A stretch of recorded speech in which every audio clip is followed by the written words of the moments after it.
रामेश्वरम धाम ये सिर्फ 4 धामों में से एक प्रमुख धाम ही नहीं बल्कि यहाँ स्थापित शिवलिंग को 12 ज्योतिर्लिंगों में से एक माना जाता है। यह मंदिर तमिलनाडु प्रांत के रामनाथपुरम जिले में स्थित है। पौराणिक ग्रंथों में उल्लेख मिलता है कि जब भगवान श्री राम ने लंका पर चढ़ाई की तो विजय प्राप्त करने के लिए उन्होंने समुद्र के किनारे शिवलिंग बनाकर भगवान शिव की पूजा की थी। इससे प्रसन्न होकर भगवान भोलेनाथ ने श्री राम को विजयश्री का आशीर्वाद दिया था। आशीर्वाद मिलने के बाद ही प्रभु श्री राम ने निवेदन किया कि जन कल्याण के लिए वे सदा ज्योतिर्लिंग के रूप में यहाँ निवास करें। भगवान श्री राम की इस प्रार्थना को भोलेनाथ स्वीकार कर लेते हैं। भगवान तो वैसे ही जल्दी प्रसन्न हो जाते हैं, तुरंत तथास्तु भी कह देते हैं। तो इस तरीके से भगवान शिव ने हामी भरी और रामेश्वरम जो शिवलिंग है उसकी स्थापना होती है।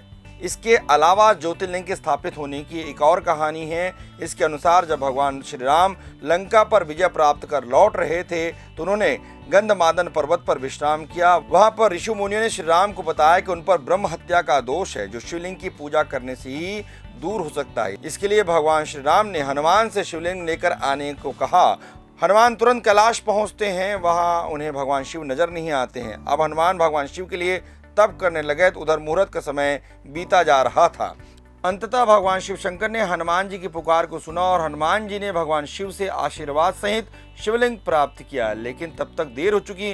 मुहूर्त निकल जाने के भय से माता सीता ने बालू से ही विधिवत रूप से शिवलिंग का निर्माण कर श्री राम को सौंप दिया, जिसे उन्होंने मुहूर्त के समय स्थापित किया। जब हनुमान जी वहां पहुंचे तो देखे कि शिवलिंग तो पहले ही स्थापित हो चुके हैं। श्री राम हनुमान जी की भावनाओं को समझ चुके थे। उन्हें लगा कि हनुमान जी को बुरा तो लगा होगा। इसके बाद श्री राम जी ने उन्हें समझाया लेकिन वो संतुष्ट नहीं हुए। तब श्री राम ने कहा कि स्थापित शिवलिंग को उखाड़ दो तो मैं शिवलिंग की स्थापना कर देता हूँ। लेकिन लाख कोशिशों के बाद भी हनुमान ऐसा ना कर सके और अंततः मूर्छित होकर गंधमादन पर्वत पर जा गिरे।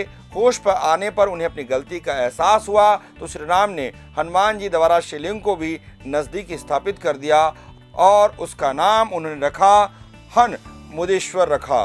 रामेश्वर मंदिर भी अपने आप में आकर्षण है। यहाँ एक गलियारा है, विश्व का सबसे बड़ा गलियारा माना जाता है। गोपुरम मंदिर के द्वार से लेकर मंदिर का हर स्तंभ, हर दीवार वास्तुकला की दृष्टि से अद्भुत है। रामेश्वर मंदिर के पास ही सागर में आज भी आदि सेतु के अवशेष दिखाई देते हैं। कहा जाता है कि लंका पर चढ़ाई करने से पहले वानर सेना की मदद से इस सेतु का निर्माण किया गया था। मान्यता है कि रामेश्वर मंदिर में पवित्र गंगा जल से ज्योतिर्लिंग का जल अभिषेक करने का बहुत महत्व है।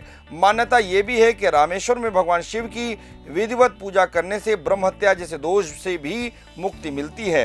रामेश्वरम को दक्षिण भारत का काशी माना जाता है क्योंकि स्थान भी शिव और प्रभु श्री राम की कृपा से मोक्षदायी है। भगवान शिव सबका कल्याण करे। हर हर महादेव शंभु। अगर आपको हमारा वीडियो अच्छा लगा तो फेसबुक पेज पर लाइक करें और यूट्यूब पर सब्सक्राइब करें।